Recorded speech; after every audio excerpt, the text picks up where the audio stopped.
There have been years of frustration and of nearly winning during the Montreal Expos' 13 seasons. But this season is different. For the first time, a Canadian team is in the playoffs. John Fitzgibbon was at Olympic Stadium this afternoon.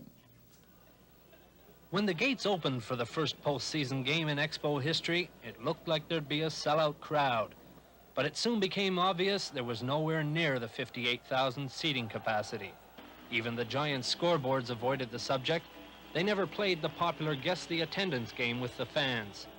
Those who did show up had some ideas about the mediocre turnout. I think it's the time. 1 o'clock in the afternoons during the week is pretty hard for a lot of people to get out.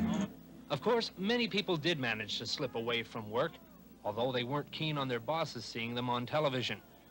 The weather kept thousands of others away, even though the rain let up several hours before game time. Some found it cool, while others simply ignored the weather and concentrated on putting their full weight behind the home team. Still, others didn't have to worry about weather systems at all. You'd have to wonder if they were even from the same solar system. This fan calls himself Kid Mercury. His favorite Expo? Who else but spaceman Bill Lee? So you think they're going to do it? Well, I'm pretty sure they're going to get by Philly. If they have to play Houston, it's going to be a hell of a series. But I'll be out there, blown away. Bill Lee comes into the bar often. He tells me that we're going to go all the way. So if the spaceman tells Kid Mercury, then there's not much more you can say about that.